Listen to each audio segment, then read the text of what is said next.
morning, good afternoon, and good evening to our geographically scattered audience. It's with immense happiness that I welcome you all to the first event of the Monterey Summer Symposium on Russia, and what will be an excellent keynote discussion panel on the world in 2021, where we will grapple with some of the big geopolitical questions of our age. But before that, I would like to address a few words to the MSSR Fellows and to briefly introduce myself. My name is Jade McGlynn. I'm Director of Research and Russian Studies at Henry Jackson Society, a London think tank, and I'm a tutor in the Humanities Division at Oxford University. Prior to this, I was a lecturer in Russian, also at Oxford, where I completed my PhD after living in Russia for 5 years. It was during my PhD in 2018 that I had the privilege of being selected as an MSSR Fellow in California, back in the days when you were still allowed to travel. I know that it sounds corny, but it's true when I say that this experience was a life-changing one for me. Having lived in Russia from 2011 to 2015, I was already well aware that most Russian analysts and people had a different perspective of events happening at that time from Western analysts. And on many occasions, I didn't agree with my Russian colleagues. But on returning to the UK and spending time in the US East Coast, one thing that shocked me was how one-sided Western debates on Russia had become. They were no longer debates, they were more like polyphonic monologues. There was a conflation between bad faith disinformation and genuinely holding a different point of view, where anything that fell outside of orthodox lines could just be dismissed. The consequence has not been to enrich our understanding of Russia in the West, or of course to prepare our future experts to understand the various strands of thinking within Russia and within the Russian government on the key issues facing the world today. To understand is not to agree, it's to be informed. I came to MSSR at a time when the privileging of partisanship over discussion was perhaps at a peak in our field, and I felt quite lonely as a scholar. MSSR restored my faith in what an educational experience can be, challenging. Here over the next 2 months, you'll hear from speakers that you vehemently disagree with, speakers whose views are a comfort blanket, and speakers who will completely change your mind. And that really is what education and engagement should and must be about, and it's what sums up MSSR. Well, with that and the force of nature that is Anna Borisovna, the kindest woman I will ever meet, and probably you will ever meet, beautiful inside and out, and a true individual, committed to young people, to developing a respect for education and for peace in an era when both are too lightly dismissed. The successes here, the excellent cadres of experts and of fellows are only possible because of her tireless work, dedication, and intelligence. On this note, you are of course here to hear from the experts, and it's high time that we moved on to the keynote discussion. We're incredibly lucky to be joined by a feast, really, of expertise. And I'd like to start with by introducing Dr. Richard Haass, who is a veteran diplomat and an established leader of non-profit institutions. He's in his 18th year as president of the Council on Foreign Relations and an independent non-partisan membership organization, think tank, publisher, and educational institution dedicated to being a resource to helping people better understand the world and foreign policy choices facing the United States and other countries. We're also joined by Dr. Thomas Gomart, who is the director of the French Institute of International Relations, known as IFRI, and he's served there also as director of strategic development from 2010 to 2015, and he founded and directed IFRI's Russia NIS Center. He holds a PhD in the history of international relations from Paris, Pantheon-Sorbonne, and an EMBA from HEC in Paris. We're also lucky to be joined by Dr. Fedor Lukyanov, who is chairman of the Council on Foreign and Defense Policy, the oldest Russian NGO, providing expertise in the foreign policy field, and editor-in-chief of Russia in Global Affairs, a journal that I'm sure you all know. He is also research director at the International Valdai Discussion Club and a member of the Presidium of the RIAC, so the Russian International Affairs Council. We also have Dr. Dongxiao Chen, who is the president of the Shanghai Institute for International Studies. He specializes in the studies of the United Nations, China's foreign policy, and China-US relations. He's led numerous research projects commissioned by the Chinese National Foundation of Social Sciences, Ministry of Foreign Affairs, Ministry of Finance, and the Taiwan Affairs Office of State Council, as well as publishing extensively on UN reform and China's multilateral diplomacy. And then finally, last but very, very much not least, we have Dr. Tao Xie, who is the Dean of the School of International Relations and Diplomacy at the Beijing Foreign Studies University. He holds a PhD in political science from Northwestern University, and his primary research interests are American politics and Chinese-US relations, on which he's published extensively in both English and Chinese. Dr. Richard Haass will speak first, delivering the keynote speech, and then we will have a broader panel discussion for 45 minutes or so until 1:45, the various hours in which we're all keeping to. And at that point, we'll have the audience Q&A. Unfortunately, Dr. Haass must leave us after 1 hour, so if we could please prioritize questions to him first, that would be great. If you do have a question in the final 45 minutes, please raise your hand on Zoom and I will come to you. Now, with the housekeeping done, perhaps Dr. Haass, I could hand over to you for your introductory comments. Well, thank you, Jade, and it's always good to be handed over from a fellow Oxonian. Good to see you here. What an extraordinary grouping you've pulled together, Anna. So thank you so much. I'm going to be short. I'd really much rather hear from and learn from everybody on this panel. This really is an impressive group, and I think I know everybody. So I look forward to their comments. I will do my best to set the stage, what the Brits would call setting the buffet, as we Americans might say. So how to understand the world in 2021. I think the first thing to say, given where we are, is the prominence and the power of global challenges. We are living with and dying from one of them, which is COVID-19, a pandemic that had its origins in China, whatever the specific origins, that has spread throughout the rest of the world. And for better, and in this case for worse, it shows the power of globalization. Nothing stays local for long. What began in Wuhan, again, however it began, did not stay in Wuhan. So we're seeing that manifestation of globalization. And here as elsewhere, what we're seeing is the gap between a global challenge and the machinery that exists to deal with it. In this case, the World Health Organization was simply unable or unwilling or both to meet the challenge. International arrangements for everything from the sharing of special equipment to ultimately the sharing of vaccines is seriously and woefully inadequate. So to get ahead of myself, one of my themes is that we use the phrase all the time, international community, and alas, it's aspirational rather than a reflection of reality. This is not unique to global health challenges. It's obviously just as prevalent in something like climate change, where we're seeing climate change steadily march ahead. The metaphor of a slow melting ice cube is both literal and representational. That is, and again, the ability and willingness of the world to come together to meet this challenge, which has local manifestations, but it is a collective global challenge. The gap between Paris and other arrangements and what is needed to be done is large and growing. I could go through a whole list of other global arrangements. I'd add one more to the beginning, which is cyberspace, vital to our economies, our societies, our politics, our militaries. Yet the analogy I tend to use is it reminds me of cowboy movies. 150 years ago in my own country, where you have a lot of people with guns riding horses, and there's very few laws and no sheriffs to enforce them. And that is the world of cyberspace, where you have state and non-state actors, again, where things can come from anywhere and affect everywhere.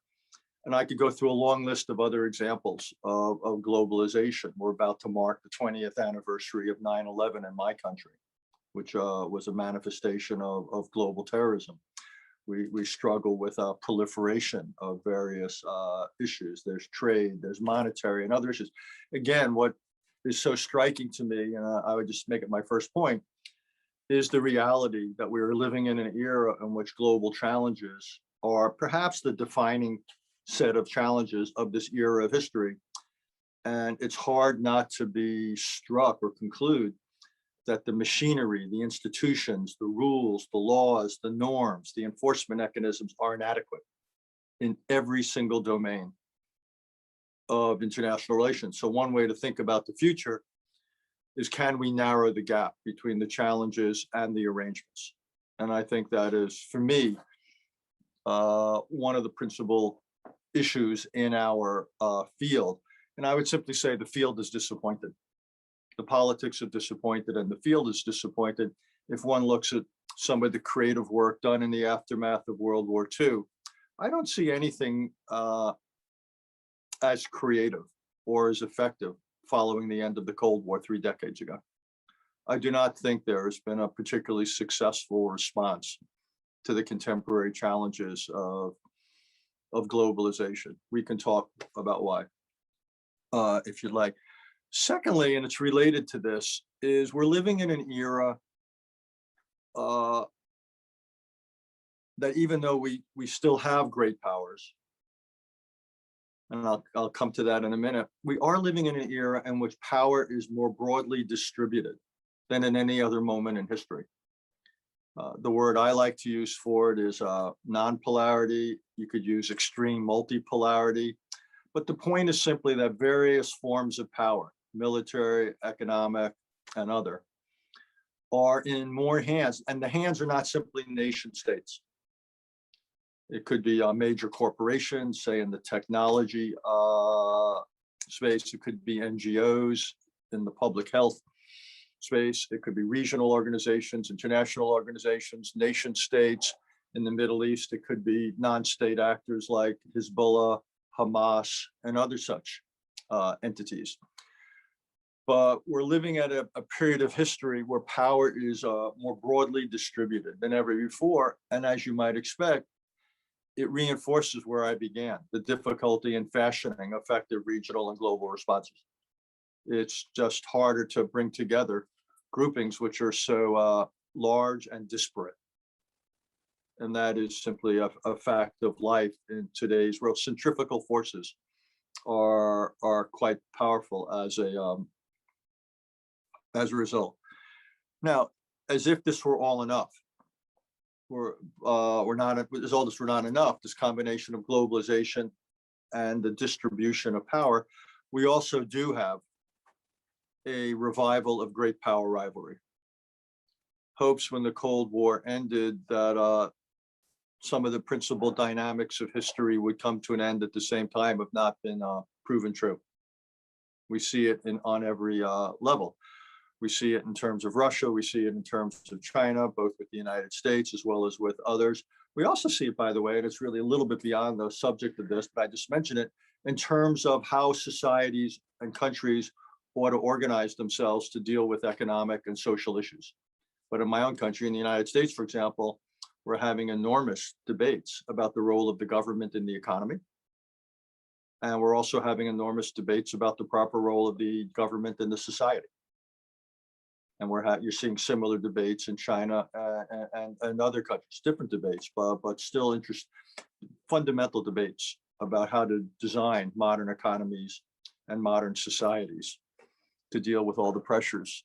But my point is simply to say that there has been a revival of great power rivalry. I expect we will discuss why, but it's manifested itself in one way with Russia, which violated, I would say, one of the most fundamental norm that exists in international relations, which is the non-acquisition of territory by force, obviously in Crimea, and is using force in eastern Ukraine as well as in Georgia. And Russia more broadly finds itself at odds with the United States and many others over such things as the use of cyberspace over human rights, again, over the use of military force in Europe and the Middle East. And my point is not to pick a fight, though I'm happy to have arguments, simply to say that great power rivalry has emerged. We can argue or discuss how we got to this point, to what extent this was because of dynamics within Russia, to what extent this was because of dynamics in the West, or some combination of the two. But as somebody once said, we are where we are, where we are. And going forward, the question is, how do we manage this growing rivalry? And second of all, how do we manage it in a way that not only limits the friction between the United States and Russia and others, particularly in Europe, but so it does not preclude an ability or a willingness to work together on global issues. And I would say the same thing about China. China is a more multidimensional power than Russia. It has the full-fledged international economy. It's integrated in the world economically, incomparably more than Russia. It's got 9 or 10 times the population of Russia. So China is an emerging power on a different scale than Russia. Though again, I don't mean to disparage or diminish Russia, given its nuclear capability, its position in the UN Security Council, its military, its economic, its cyber capability. Simply say that China does have an extra dimension, which is a full-fledged international economy. And the question is, what is China's view of international order? What is China willing to do in the world? What is its definition of success? What sorts of institutions or arrangements or norms is it prepared to support? And the recent evidence is not encouraging. If one looks at what's going on inside China with Hong Kong or Xinjiang, or the refusal to cooperate in the investigation on Wuhan, if one looks at what China is doing on its border with India, the pressure China is putting on Taiwan, Japan, and so forth, it raises fundamental questions as to what is China prepared to do with its growing power. And again, what is China's vision of order in the 21st century? And so I'll just sort of end with the notion that I think we're living at a point where there is no commonality or consensus on how to deal with regional and global issues. There is no consensus on norms about what ought to take place within countries. No consensus on how to deal with these global challenges. And I think this is true as well of the United States. There's debates within the United States about all these issues, and there's debates, and as a result, it's often led to some inconsistency in American foreign policy. So my point is not to present the United States here as the one country that has her quote unquote right.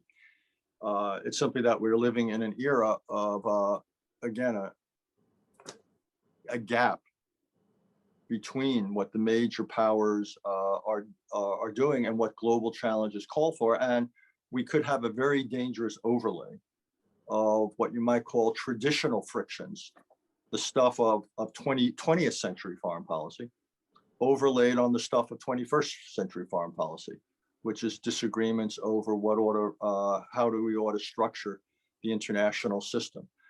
So I actually think this is a worrisome time in history. My own view is if you're not worried, you're not paying attention. But we have reached a point where if 30 years ago when the Cold War ended and you had described the world that we have today as likely or inevitable, you would have been seen as, I believe, unduly pessimistic. It would have been seen as an overly sober or negative projection of the future. Yet that's where we are. So I think it's useful to discuss perhaps how we got here. I'd love to hear competing ideas about whether my picture of the world is wrong. And to the extent that we do overlap, views about how do we move forward? How do we both reduce the heat in US-Russian and US-Chinese relations?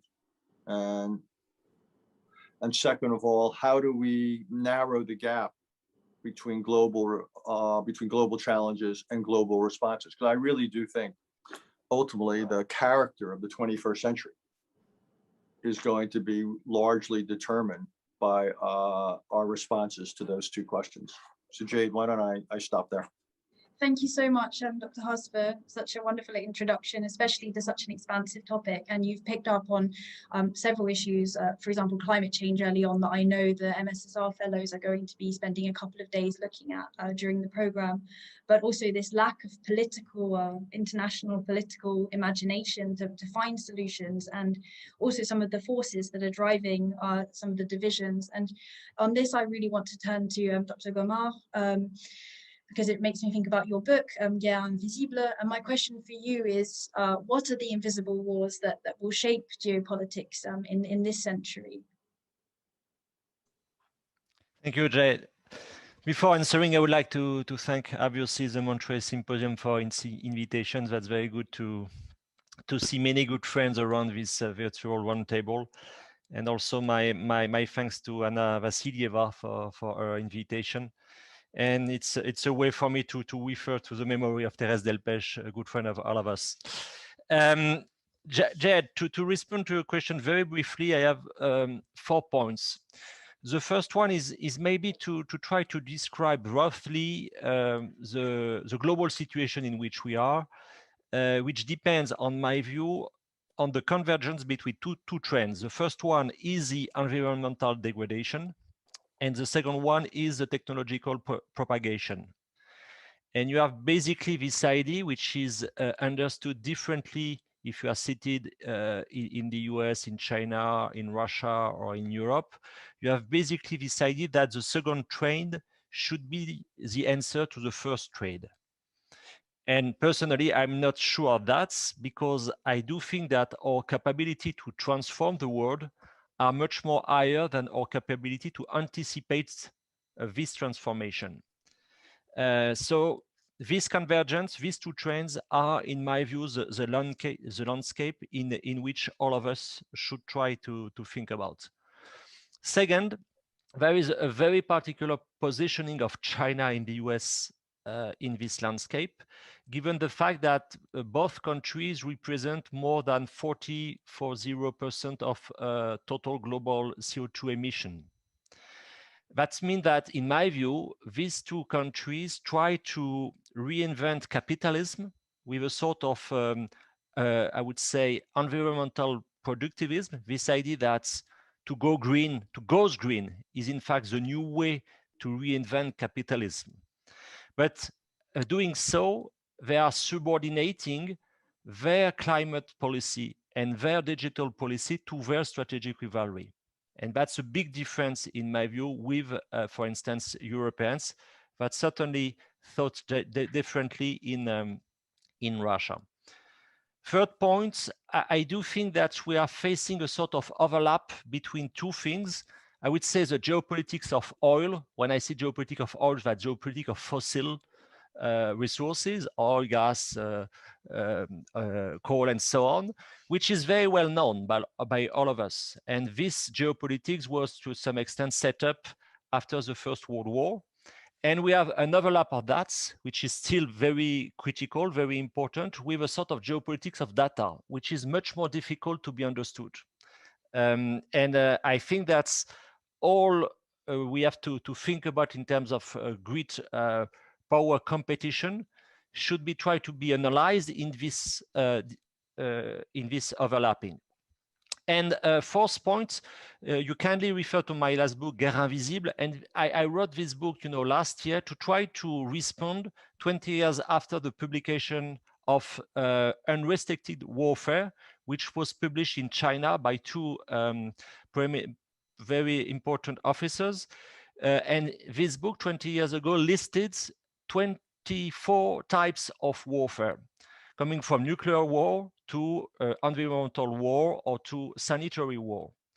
And I think that this book is highly important to understand the transformation, especially in the West, the transformation of the, I would say, strategic grammar we are facing. The two authors listed, as I said, 24 types of warfare, but said something very important in terms of analyzing grid power competition. They said that the militaries lost their monopoly on conflicts, which doesn't mean that that's the end of the importance of military, but which is a way to try to think about the overlapping between different types of power competition. I stop there. Thank you very much, Dr. Gomart. That was a wonderful answer. And I mean, you're talking about these quite tectonic transformations, and within them, it seems that we're all very agreed that there will be an increasing multipolarity, and not just between nation states, as Dr. Haass said. And I would like now to turn to Dr. Lukyanov to ask whether or not you think this increasing multipolarity will push the USA and Russia into greater rivalry or into greater engagement.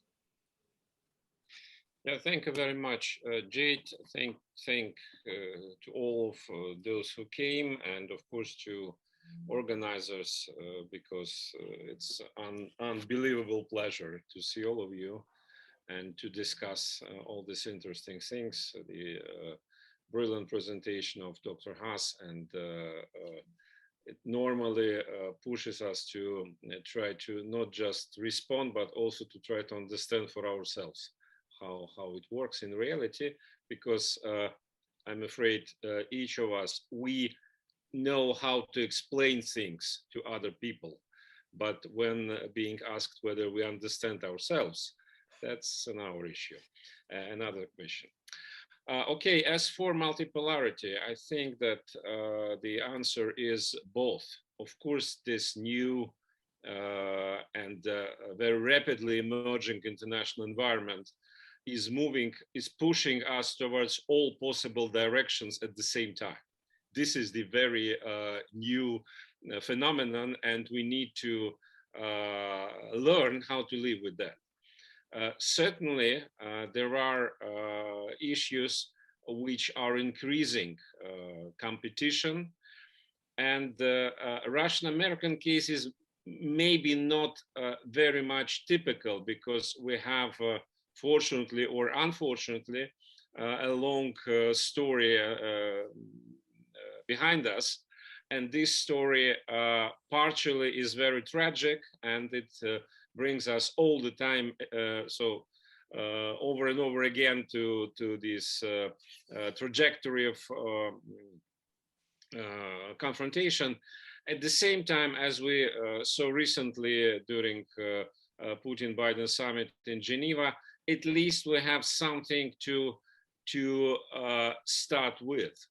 And strategic stability issues, with the certain exception of Donald Trump presidency, Mr. Trump and his entourage were totally disinterested in this issue, which normally was the foundation for Soviet/Russian-American relationship since basically 50s. So now we are back to a more normal situation when both sides understand responsibility for at least this area. And that brings a bit of hope for some kind of cooperation or interaction in months and years to come, starting from this, maybe moving a little bit further without big illusions about possibilities. At the same time, of course, the competitive nature of today's international environment is obvious. And we can find a lot of particular reasons in Russia, in the US, in China, in Europe, wherever. And all those reasons will be correct. But I think it's a much bigger picture, actually, much bigger situation, because we are witnessing end of world order, which many people after the end of the Cold War believed to be very much long-term cancellation of international system. It didn't happen for many reasons. And now we see actually a rapid increase of more chaotic, more anarchic international system, which is not new. We had this kind of international environments before. More than that, the Cold War in the post-Cold War period was rather an exemption from the history of international relations, with a very high degree of structured competition and structured relationship between different countries. So now we are moving back to normal, it does mean the normal is okay, but this normal is in a way more typical. And the question is whether in this new environment, Russia and the US, if we speak about those two entities, or all actors involved, not only biggest powers like China, EU, Russia, United States, but also those middle-sized powers which claim now to play much more important role in international affairs, much more important than they used to play before. Of course, the first example which comes to mind is Turkey, but Turkey is not alone in this role. So whether we will be able to find more or less harmonized system of international competition, which will increase and which will deepen whatever we do, because again, this approach which we had late 20th, early 21st century, that global problems must have global solutions. I think this is disappearing. And now even in the climate issue, which has been mentioned here a couple of times, I think we should not have illusions. As Thomas absolutely rightly said, this is reinvention of capitalism, but this reinvention is unique for each country or each group of countries. And that will be a very harsh competition, how to reinvent itself and ourselves and yourselves. But at the same time, the problem is global and the problem is universal. So I think this is the main challenge to us, how to maintain some kind of focus on global issues within the world, which is turning much more egoistic and selfish than it used to be, say, 10 or 15 years ago. Thank you, Dr. Lukyanov. On that slightly depressing note about the increasing egotism of the world, but staying on the point around multipolarity and multilateralism, I have a question for Dr. Chen, which is, how do you think that we need to reimagine multilateralism for the 21st century? I appreciate that's a hard question. Thank you, Jade, and it's also a great honor for being invited to attend such a higher level meeting. I think that the so-called imagine or reimagine multilateralism in 21st century, because we have no global government, and there's also no so-called ideal multilateralisms in these centuries in the foreseeable future. We are always in the dilemma of trying to find a balance between among the legitimacy, efficacy, as well as solidarity of the existing international or multilateral institutions. So I think that my first point is the global governance room has been already very clouded, and we need to strike good balance between and among those legitimacy, efficacy, and solidarity. The second point is that the multilateralism for 21st century has been evolving from the progress and achievements of that in the 20th century, in which United Nations and the United Nations Charter has been playing a key role, even if it is still unsatisfactory for many reasons. But still, it holds the legitimacy of multilateralism. So it should continue to play its indispensable role of multilateralism for 21st century. My third point is that we also should focus more on inclusive and the networked multilateralism. Such efforts need not only a stronger coordination of the United Nations family, and as well as many other international financial institutions, regional organizations, trading communities, and others. It also draw upon the talents and resources from civil society, local and regional authority, business, and entrepreneurs, and others, and the sheer power and broadly and fairly. So in other words, such a multi-stakeholder multilateralism effort will help United Nations system keep pace with the current challenge and opportunity. My last point is that for the effective multilateralism, we still need a concert of powers, concert of big powers, particularly big powers. So in that case, we need to roll back the exclusionary rhetorics and actions, because those exclusionary rhetorics and deeds do not help solve, but only undermine the global cooperation against today's transnational and cross-border challenges, including the climate crisis, water pollution, or proliferation of weapons of mass destruction, emerging technology in the absence of agreed principles and norms. So I think that we all witnessed the growing number of issue-based coalition. They are thriving, but they should complement each other rather than served in a mutual exclusion or even a confrontation. So I think I will stop here. Thank you very much, Dr. Chen. Thank you. And I now have a sort of final one-to-one question for Dr. Xie, which is, what does and perhaps will the US-China strategic rivalry mean for the rest of the world? Well, Jade, very nice to see you, and thanks for the invitation. Also very glad to see some of these are very prominent scholars here, in particular, Mr. Haass. I've seen your name anywhere, everywhere, and so this is the first time for me to see you in person online. Let me try to cap my comments, 2 minutes. One is, I think everybody knows it would be catastrophe if we are seeing a US-China rivalry. We know that if you are having a rivalry, that means the relationship could fast deteriorate into adversarial, and it could become a zero-sum game. Now, when we talk about competition, in the past we say strategic competition. Competition could mean that the two parties could try to bring the best out of each other in competition, like Nike versus Adidas, right? They compete, but they're not rivalry. It's not a zero-sum game. So when if you say US-China relationship is now fast becoming a rivalry, I'm very much worried that this is fast becoming adversarial.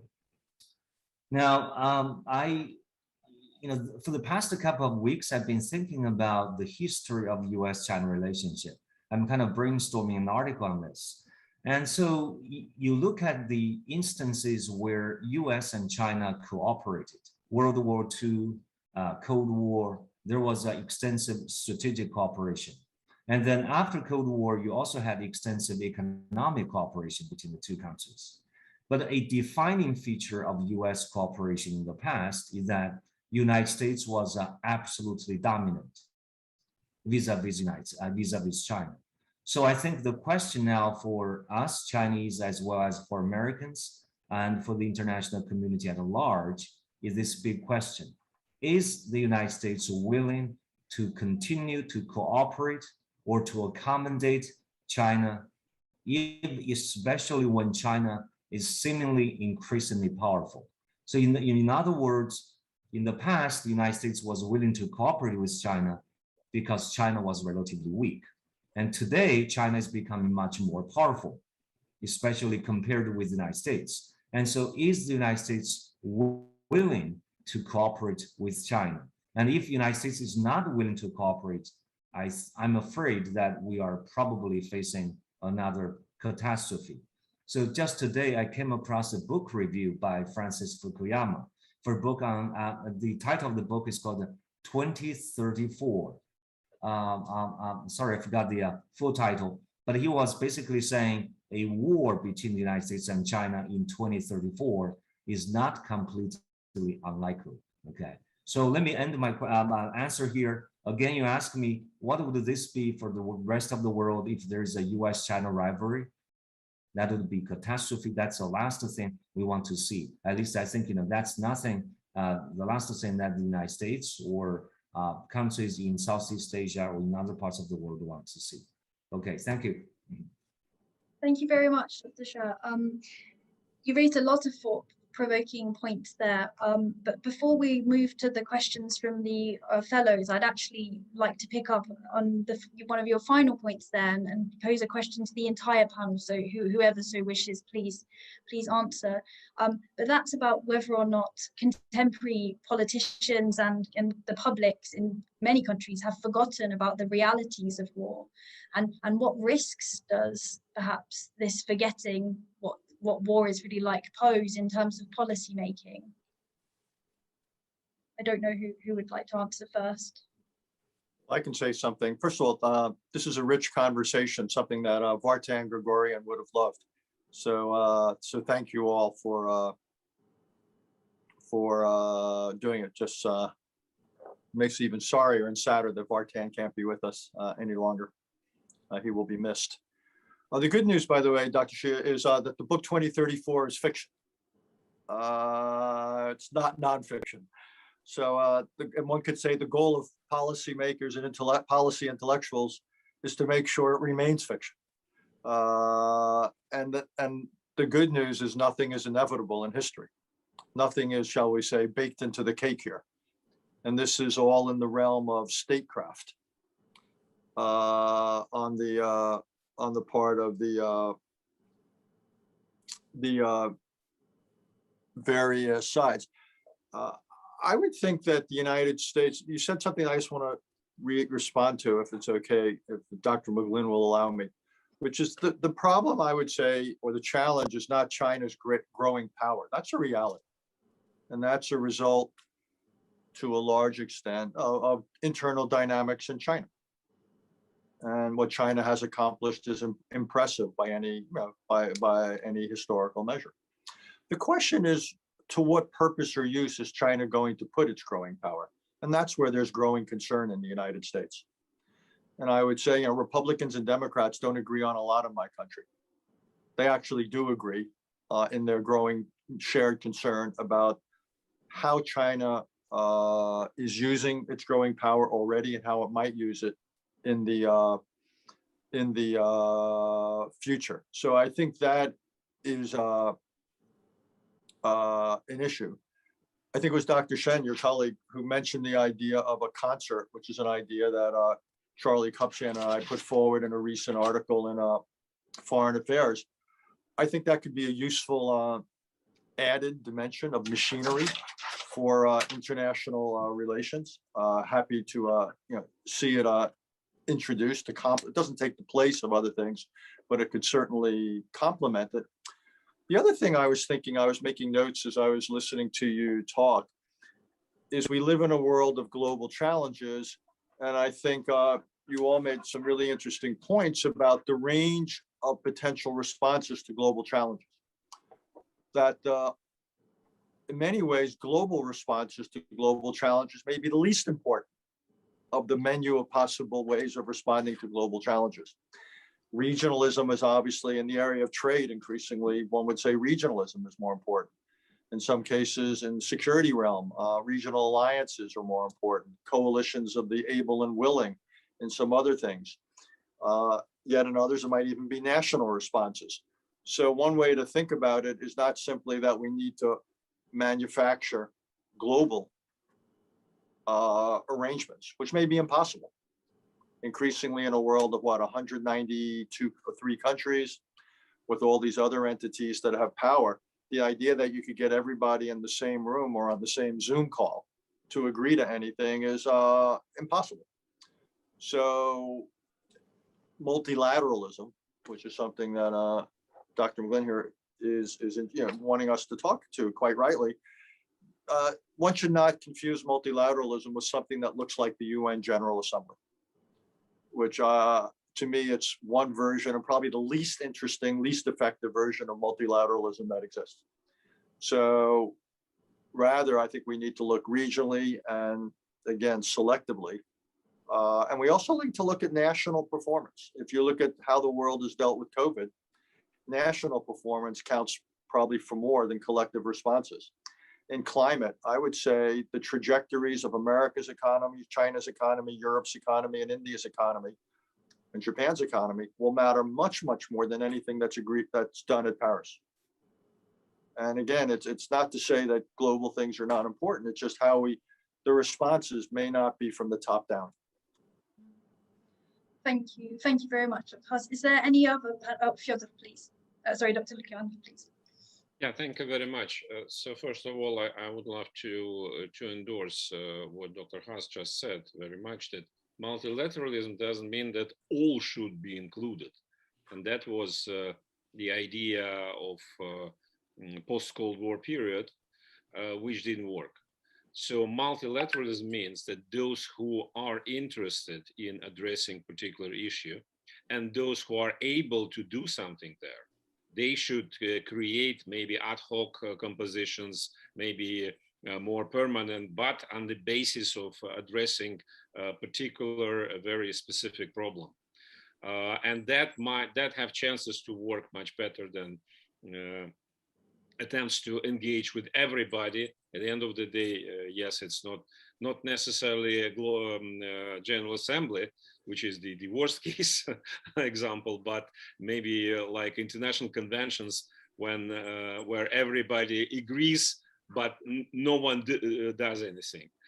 And second observation, I think it's important to discuss in today's environment. I follow very closely what administration of President Biden is doing. And I must say, I'm very impressed by the quality and the professionalism of this administration. I mean, the foreign policy and security team. And I think this administration is very much committed to the idea to bring to bring some kind of order in increasingly chaotic international environment, which is very much understandable and rational. But the question is how they do it. They do it, that's my view from Moscow, maybe completely wrong. But it seems that President Biden basically embraced the idea of President Trump administration about great power competition is the main trend in international affairs. But he tries to address it in a completely different way by introducing the ideological or the value component. And at the end, what he's trying to do is to reinstate the scheme of the Cold War, to have us versus them situation, much clearer picture of international competition with the free world on the one hand, on the one side, US plus allies and friends, and non-free world on the other side, Russia, China, plus somebody else maybe. Technically and instrumentally, I understand it very much. It's maybe even rational way, especially looking from the United States, because the Cold War ended up with American victory. But at the same time, I'm not sure it will work in today's world, because to imitate two blocks, two ideological blocks, may be possible, not easy, but possible. But to force countries to work as if there are ideological divisions in the world, I'm afraid it will not work, and it will, at the end of the day, produce more tensions inside both hypothetical blocks. Thank you very much, Dr. Lukyanov. I'm really sorry, Dr. Chen, but just because Dr. Haass has to leave in 12 minutes, we'll maybe come back to this question, but I would just like to I would like to go to the fellows, the MSR fellows, and to ask in particular if they have any questions that they would like that are particularly designed for Dr. Haass before he leaves. If you do, please put up your hand and you can unmute yourself. Wonderful. So John, John, if you would like to unmute and ask your question, please. All right. Yes. So thank you to all the panelists. This was a very interesting discussion, and we'll continue. So before Dr. Haass leaves, this is a question for all of you, but of course, Dr. Haass can address it first since he has to leave. So talking about this concept of great powers, I know the concept of Europe is usually romanticized, at least in the West, as this force of peace, long-standing peace, because the great powers were balanced and cooperating. Thinking in, the 21st century, the centers of power are much more geographically and culturally diverse. So thinking about how feasible first of all, would this actually be to have all of the great powers come together in a concert, in a unified concert, harmonious concert, if you will? And do you believe that such a concentrated and balanced multipolarity, so going back to Dr. Haass's point about the dispersal of power to non-state actors in the modern world, do you think if it was concentrated and balanced multipolarity among states, would that be able to create less hostile relations between, you know, say the US and Russia, US and China, and just more generally lead to more widespread contentment and a sort of world community that Dr. Haass also referenced? Or would it lead to fractionalization? Thank you very much, John. If I could ask the respondents to keep their answers reasonably brief so that we could take a second question as well, that would be wonderful. Thank you. Over to you. John, thank you for raising it. Again, I suggest you read the original article in Foreign Affairs. It was about a month or two ago, and then there was a whole set of exchanges about it. And people raised some of the good points that you raised. I think the biggest question is whether there is sufficient ideological overlap or convergence between and among the major powers of the day, the United States, Russia, China, India, Japan, and Europe. There's not the degree there was during the Concert of Europe. The question is whether there is sufficient agreement now. My view is I don't know, but it's worth exploring. And it doesn't include everybody. I think there's always a trade-off between inclusion and efficiency. So if you include a half dozen entities that together, you know, represent more than 2/3, 3/4 of the world's power economically and militarily, it still leaves out significant others. So you involve them when they're relevant, just not as an automatic thing. So if you're going to discuss, say, Northeast Asia, you would want to have other countries, including those on the Korean Peninsula, involved in the conversation. It's not a club that's impermeable. But it's simply the idea was to introduce a device or an extra layer of a kind of steering group for the world at a time that the world does not seem to be driving down the road of stability very well, more likely to drive off it. So that's the idea. It's an experiment, and it's not based on ideology. The whole idea is a lot of, as Fedor said, a lot of what's going on is based on ideology. And this basically said inclusion has nothing to do with ideology. That inclusion has to do with power and relevance. And that we have to, in some ways, accept China and Russia for their differences. They have to accept us. And again, we want to set certain ground rules on how we act, but we don't want our the systemic differences between the countries to necessarily preclude their ability to cooperate on something like climate, which doesn't really care whether you're a democracy or an authoritarian system. Or infectious disease, doesn't really care about how you organize your markets. So that's the idea of this. Okay, thank you, Dr. Haass. Is there anybody else who wants to quickly on the panel who would like to quickly come in on this point, or shall I move to the next question? Okay, I'll move to the next question. Tina, would you like to ask your question, please? Thank you very much, Jade. Hello, everyone. My name is Tina McGlynn. I'm currently a student at the University of Oxford, and I'm very pleased to be here and ask my question towards you. I see Dr. Haass laughing. Yes, a fellow Oxfordian. I guess my question to you, directed to Dr. Haass, but anyone else on the panel. I think these ideas of Council of Europe have been flourishing for a while. But I just wonder the challenges that we also have all depicted in the talks. Have also been pretty long-term, especially climate change, although it's only been now recognized more so. And I wonder why this cooperation, the incentive structure right now that's present in the world for cooperation, why did it let us all down, disappoint us in the face of such a global health crisis, such as COVID-19, obviously? And I just wonder, my question is, if a crisis such as COVID-19 did not help to change the incentive structure to make people, to make nations cooperate, is the incentives going to be, will respond to more so a gradual cooperation based on successes, or are we waiting for something else? I'm just wondering how we can start thinking about putting these ideas into reality.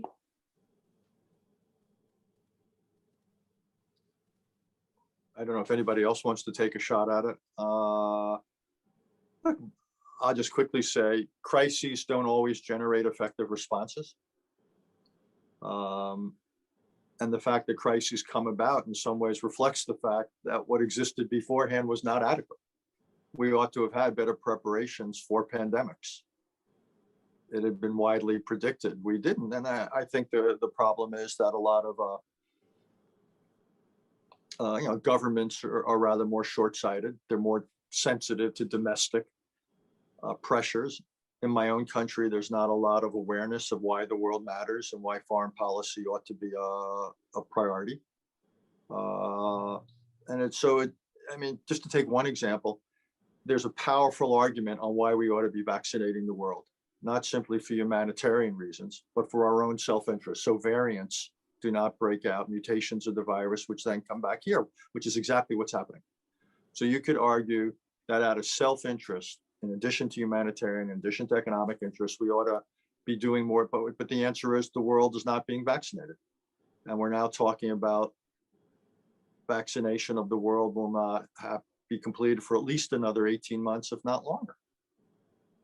So that to me is it's a depressing example, a reflection of foreign policies that are not necessarily in self-interest, but it's very hard for leadership to generate domestic support because there's a sense of take care of us first, even though that contradicts one of the realities in a global world that we can no longer distinguish between them and us. But that requires some explanation. And I would just simply say that I think in many of our political systems, we haven't done a very good job about almost the education of our populace. We certainly don't in our country about the importance of the world and how it affects us. So I think we're just paying a price. And also, I did one other thing. In certain crises, to the businessmen, if you read the business literature, if you go to business school, there's always a tension between the urgent and the important. And what often happens is things which are urgent crowd out things which are important. So something like climate change, which is a slow moving crisis, it's very hard at times to say we ought to be doing this because, well, we always have tomorrow to take care of it. Instead, today, we've got to worry about that. And the problem is by the time you wake up to it, all the good options are gone. And that's potentially our fate with climate change. We see the terrible tragedy in Florida with this building that collapsed.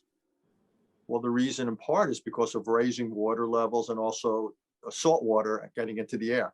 So this is a perfect example. So the question is, will this change the way people, we'll see. But up to now, the fires in the West Coast, the floods in the center of the country, now this, it's not clear that even crises galvanize or generate responses.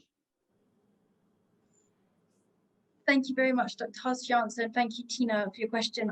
Sadly, I don't think we have enough time. Well, we have. Do one more. We can do one more. Okay, you've got time for one more. Okay, Well, I didn't want to be cheeky. I just got a note. I got a note, so I can squeeze it in. Okay, wonderful. Thank you. So, Marguerite, please, could I ask you to ask your question? You're not from Oxford, too, are you? I am actually. It's not on purpose. I'm not on purpose only choosing the Oxonians, I promise. You stacked the deck. Is there nobody from Cambridge? Nobody? We got all excited. Lucy. Yeah, no, it's just us. My name is Marguerite Chapman. Yep, also at Oxford.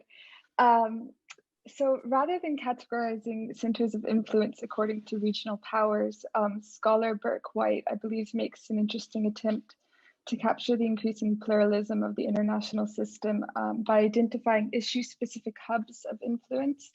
And this requires hubs to attract other states towards their subsystems rather than drawing by other means. And I was wondering, could such a conception be positive for the United States, this notion of attracting, and you mentioned, for example, that inclusion has to do with relevance. And others here have mentioned that global problems are no longer required to have global solutions, or that issue-based coalition is the future. So I was wondering what you thought of that. I'm not familiar with the hub thesis per se, but in general, this kind of ground up functionalism is happening. In trade, the most important agreements, say in Asia, CPTPP or RCEP, and in this part of the world, the USMCA, the whole European project. These are regional issues. On dealing with North Korea, there's a special coalition to deal with basically what we used to call contact groups. I don't see the phrase a lot anymore. With Iran, there's the equivalent of a six-party contact group. There's the Arctic Council. I would think that this is increasingly, again, it's informal or sometimes formalized coalitions of the sort of able, willing, and relevant. You got to be willing to participate. You got to have some capacity, and you got to matter. So I think that's already happening, and I think that's sort of the form of multilateralism we're most likely to see. In some areas it'll be effective, in some areas not. But I think that is pretty much the trend. I think it's a natural reaction to what we talked about before, with the shortcomings or limitations of what you might call grand or universal multilateralism. And the WTO is no longer the framework for negotiating trade agreements. The Doha round died. The WTO is useful as a legal adjudication mechanism, but it's no longer the driver of world trade. It remains to be seen whether Paris, how significant that will be. It's quite possible that Paris will be replaced or in importance, not by another global arrangement, but by trade agreements which place carbon taxes on items moving across borders. That might ultimately be more important, or by pressures domestically for countries and companies to change the way they do business. So I think we're moving towards that kind of a world of much more bottom-up arrangements that deal with particular challenges. I don't know if that fits the hub model, but I think that's the way we're moving. It's a very practical approach to things. It's less, if you will, ideological. It's less trying to force a certain perfect or archetypal response, and it's just much more practical. Thank you, Marguerite, for your question, and thank you, Dr. Haass, for another wonderful answer, and indeed for sharing your thoughts with us on a really quite wide and expansive array of topics, and for being happy to answer so many questions. Thank you so much for your time. No, thank you. It's great to join this class at Oxford today, and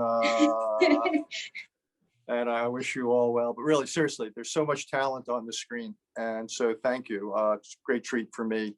You give me a lot to think about. And again, Vartan would have been pleased. So thank you, Anna. Thank you, Jade. And again, stay safe and well, everybody. But thank you for including me. Thank you.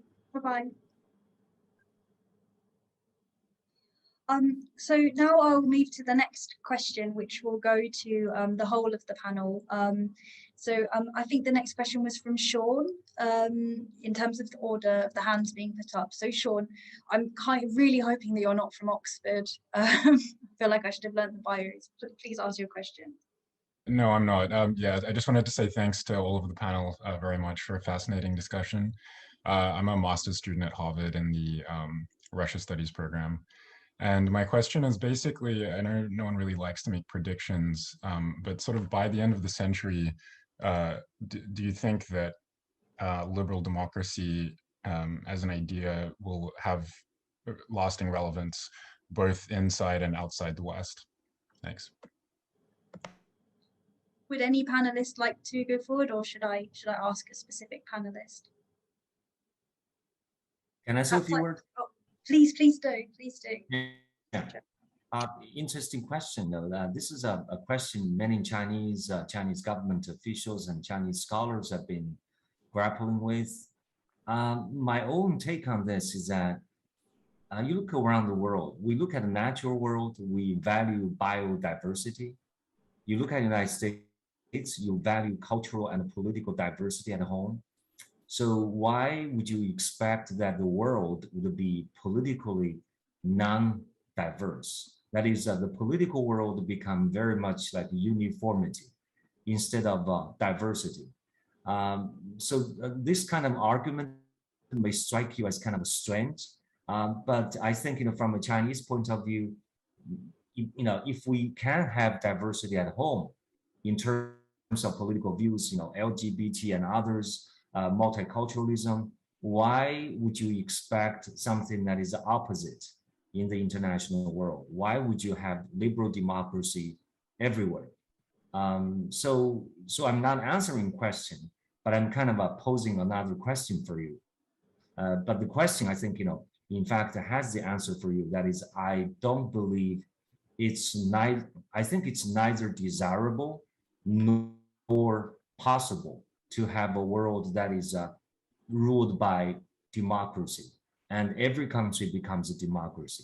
Political institutions and political values vary across countries because of history, language, geography, and other factors.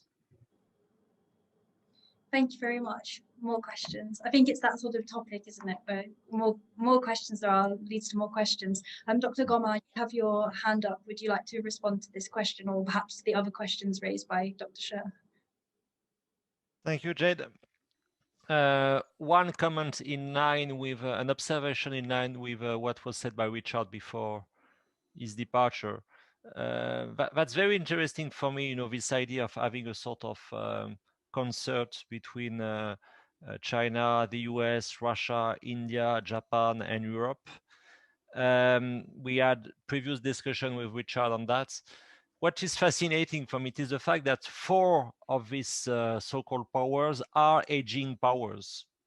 So China, Japan, Europe, and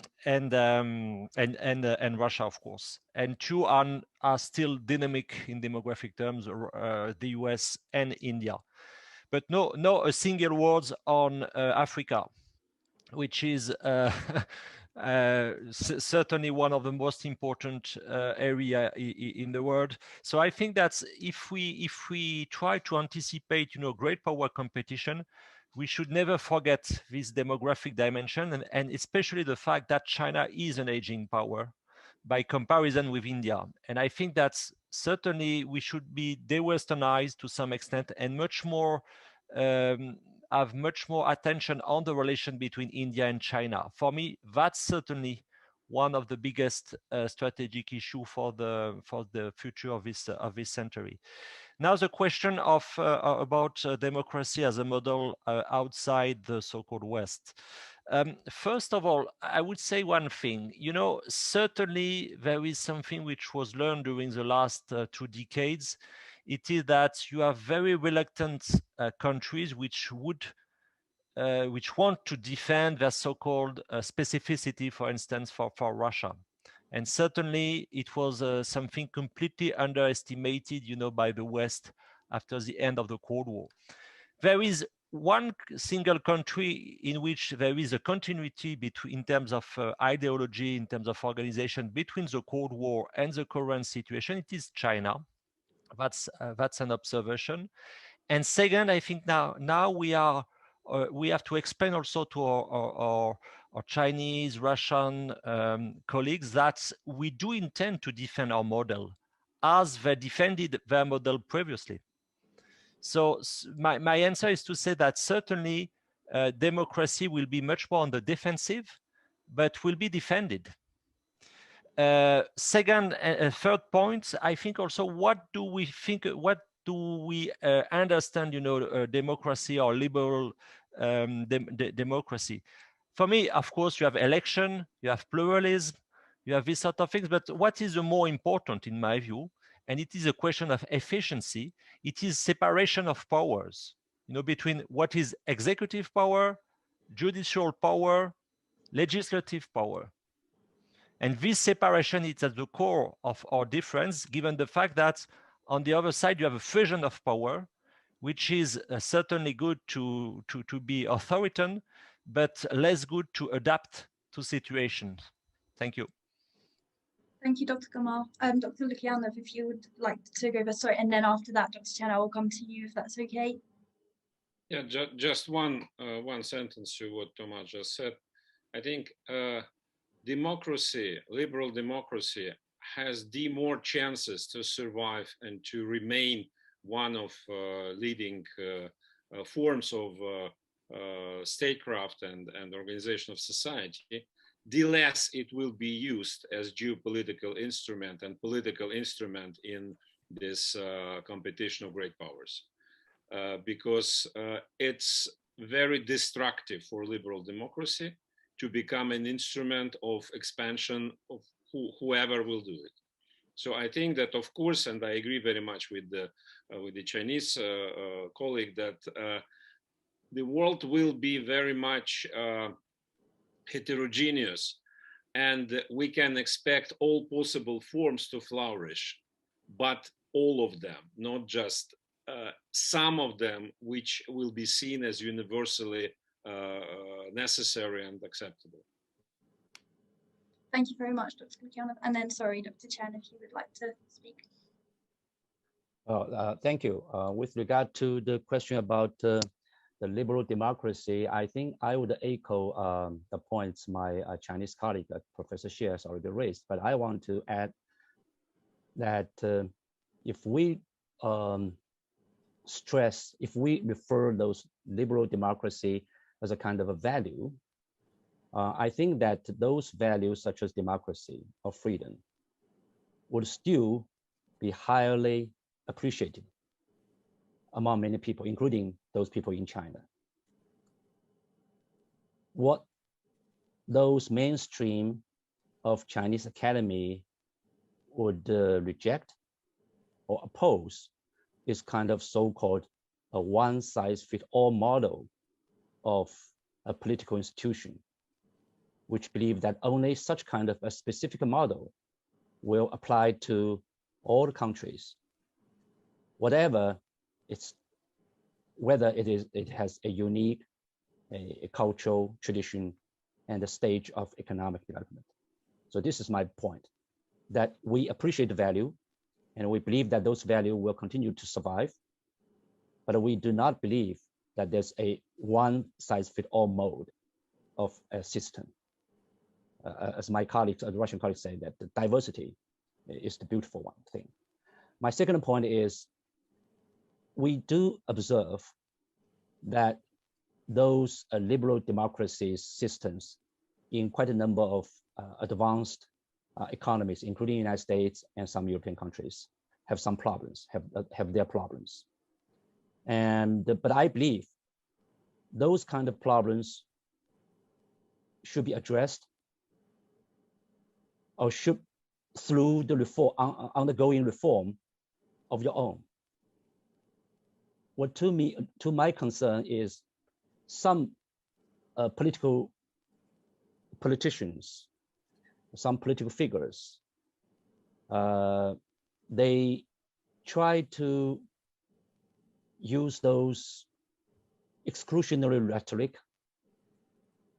or policy by blaming others for their own country's troubles or their own ineffective provincial approach to inherently transnational problems. So I think that's wrong. And I think during the Trump administration,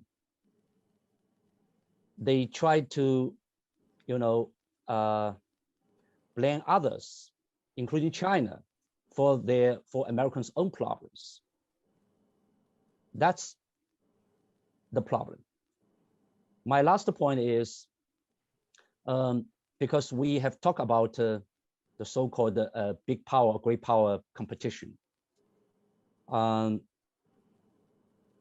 reality is that despite of the so-called power shifting or distribution or rising competition, the interdependence is still the biggest reality.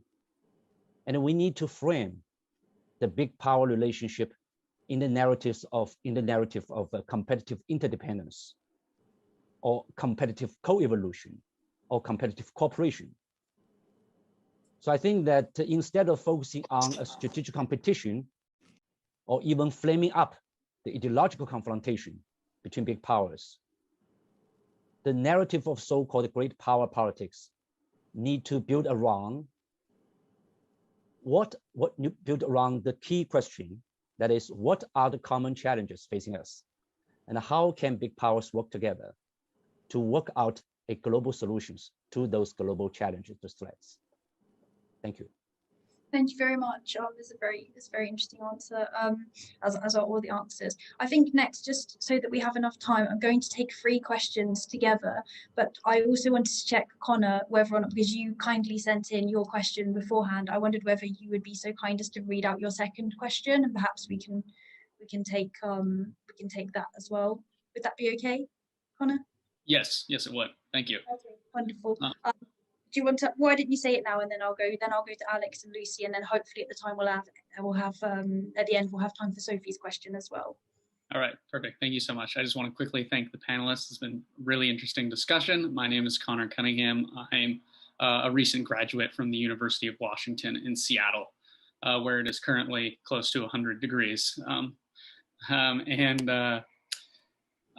My question was, does the argument that smaller nations do not have full sovereignty have any merit? And what place should smaller nations play in the newly emerging geopolitical struggle between world superpowers? Thank you so much. Wonderful, thank you, Connor. And now I'm just going to come to Alex's question, and then we'll take them as a group, as a trio. Thank you, and thank you to all the panelists. My name is Alex Carlier. I'm a major in the U.S. Army and a student of international policy at the Middlebury Institute of International Studies. My question is about how we've discussed multilateralism as an approach for making some progress on some global issues instead of global solutions for some of these global problems. For any of the panelists, do you see limits to multilateralism, and can you discuss those or any insights about what those limits could be? Thinking specifically about trade, if we go away from the World Trade Organization, will it even cease to exist as a way to resolve disputes globally if we completely go away from working on these international institutions? Thank you. Thank you very much, Alex. And then Lucy, if you'd like to ask your question, please. Thanks, Jade, and thanks to all the speakers.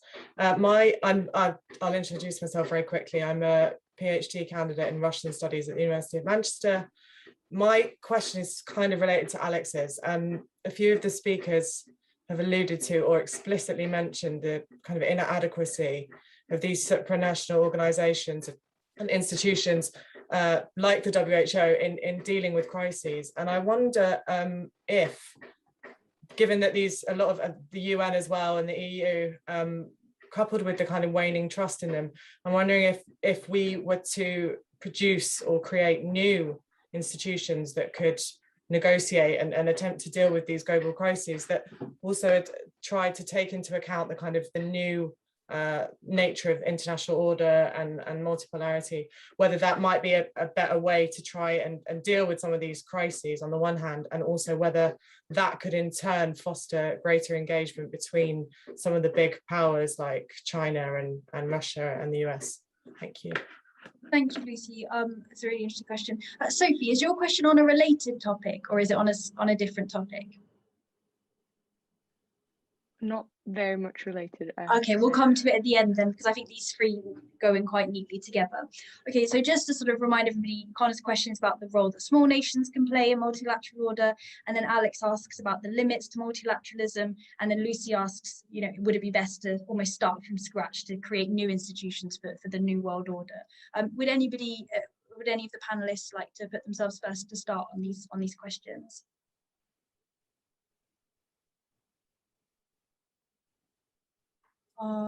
Dr. Lukyanov, can I pick? Oh, okay, Dr. Chen has saved you, Dr. Lukyanov. Okay, yeah, let me try, because all those questions are very important, but it's very tough.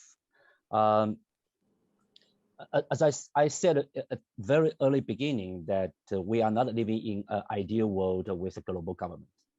And we have to live with the reality of so-called competitive interdependence.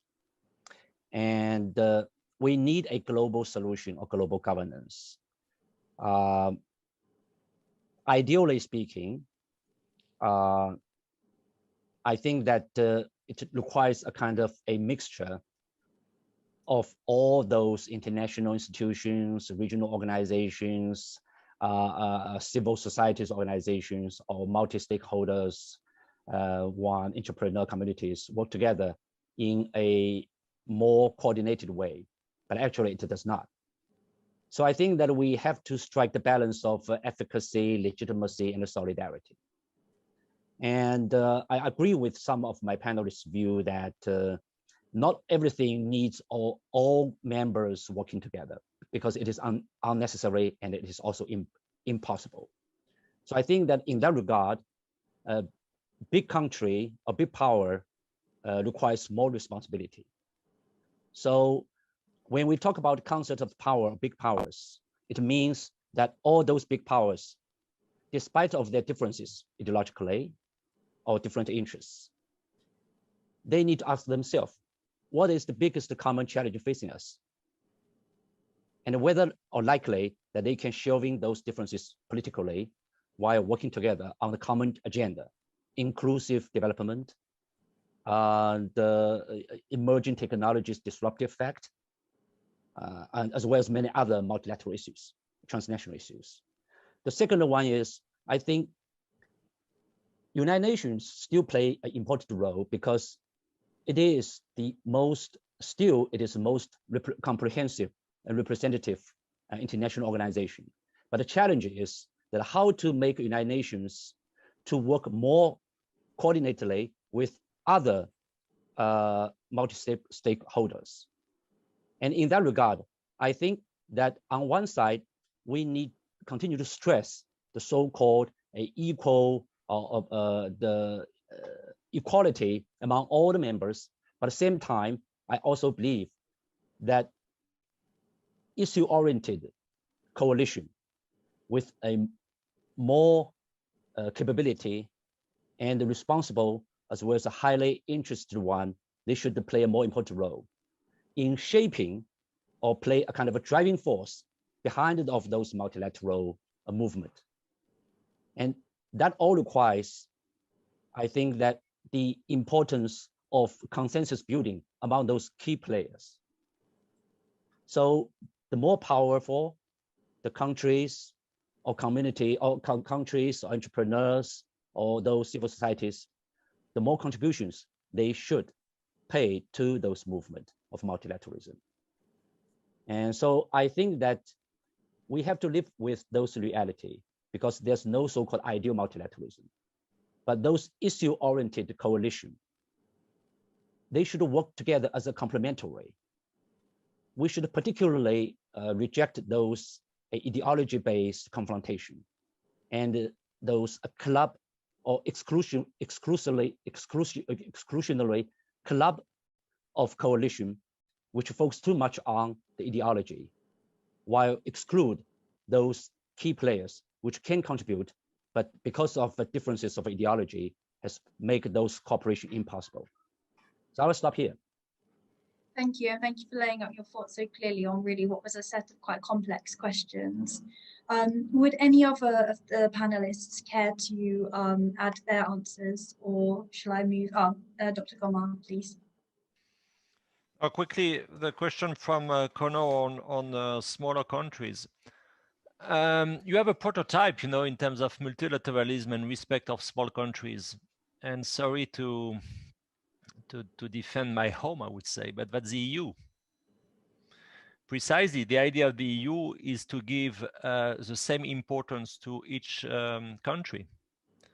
So you have 27 countries, with a very sophisticated institutional arrangements, but each country is as important as the others. So it's very often easy to blame or to criticize the EU, especially when you are seated in Moscow at the time being. But I think that the EU should be also regarded as a political prototype in terms of multilateralism. And this prototype could be interesting for other regional organizations. And only the fact that to be able to create a consensus, it's difficult, it takes time. It's democratic way of functioning. But I think it deserves to be observed and to be respected from the outside. Second, the question about limits of multilateralism. I think it was said many times by some of us. It is this notion of inclusive multilateralism. Certainly, there is a confusion made between multilateralism as a mean, a diplomatic mean, and multilateralism as a hand. I think that many countries over the world are afraid of the evolution of the relation between China and the US. A much more assertive China and the US, which is redressing its international exposure, but which has also so strong abilities. And in fact, I think that the vast majority of the countries in the world do not want to be trapped by this rivalry between China and the US. So for Europeans, we are allies to the US because we share joint values and democratic system. But also we are very careful about, this rivalry between the two bigs. And I think, by the way, that's the biggest challenge for Russia. The more and more asymmetrical relation between China and Russia. I stop there. Thank you very much, Dr. Gomart. I'm now going to go to Sophie, so we have time for Sophie's question as well, then we fit everybody in. Please, Sophie. Thank you very much, Jade. My name is Sophie. I'm an MPhil student at Oxford University as well, so we close with Oxonians again. Sorry for that. I would like to thank Dr. Gomart for bringing the EU to the table, because that was exactly what I was intending to do in my question. So my question relates to what some of the speakers refer to as the growing rivalry between China and the US with regards to going green as a new form of capitalism. And I wanted to mention or bring to the table the EU's European Green Deal, introduced by Commission President von der Leyen in 2019. And indeed, very competitively, von der Leyen stated when she first introduced the deal that the European Green Deal would be Europe's man on the moon moment, and the plan would make Europe the first climate neutral continent. So my question to the panelists would really be what would be the role of the EU in this rivalry between China and the US with regard to the introduction of green capitalism, since the EU very much sees itself as the forerunner in this regard. Thank you. Thank you very much, Sophie. Any panelists like to speak on this question? Dr. Gomart? Oh, sorry, you do have your hand raised. I thought it was from before. Please go ahead. I think that's a very, very important question. Thank you very much, Sophie, for raising it. China goes green. There is a very good book I advise you to read by Shapiro on that. And that's important, I think, seated in Europe to understand this move. In fact, you have this notion of ecological civilization, which is actively promoted by Chinese authorities. It is now in the Chinese constitution. It is very often said that China wants to be at the front, of decarbonation, neutrality, also to defend climate justice and so on. That's very important, and it was said by President Xi Jinping, in last September. Having said that, I think it cannot be understood without two key points. The first one, it is the fact that, indeed, China invests massively on decarbonation and wants to be the leader for all the technology in terms of decarbonation, but simultaneously invest also massively on coal plants everywhere in the world. So you have this contradiction, which is a very major one. And the second contradiction, in my opinion, the so-called environmental civilization promoted by the Chinese authorities cannot be understood without a complete system of supervision, of collective supervision and individual supervision, with all its application in terms of social credits. So the big issue, in fact, for the other part of the world, it is to go green, but to respect also their values and their political systems. And that's the main challenge for the Green Deal you have mentioned, Sophie. Thank you very much. Thank you, Dr. Gomart, and Dr. Lukyanov, if you would like to answer as well. Thank you. Yeah, just to add, first of all, I humbly disagree with my old friend Thomas Gomart when he said that EU should serve as a prototype for international structures defending small countries and formulating collective interests. I'm absolutely sure that a European integration experience is unique. It cannot be replicated anywhere else in the world because situation in Eurasia or Latin America or in South Asia, it's completely different and history is different. So hopefully the European integration model will overcome current problems inside and work in Europe, continue work in Europe, but it's certainly not the way how to address other regions' problems. And as for the Green Deal, I think we should be very much aware that the Green Deal, as Chinese going green policy, as the US green policy, as anybody else's, Russia hopefully will formulate as well. That's about who will set standards, international standards in this field. And this is highly competitive and highly electrified area. And this is struggle for leadership and actually even for hegemony. So in this regard, as I mentioned in my initial introduction, this is a global problem with climate. All of us need to think how to address it, but it's not anything which can unify people, which can unify countries and states. It's exactly the opposite. Thank you, Dr. Lukyanov. And on that actually quite important note of disagreement, I'm afraid it's my sad privilege to bring the keynote discussion to an end. I would like to thank all of the speakers, Dr. Haass, who's already left, Dr. Gomart, Dr. Lukyanov, Dr. Chen, Dr. Xie, for their fascinating answers to a very wide array of complex questions. And also I'd like to thank all of the fellows for attending, and also those fellows who asked some really thought-provoking questions.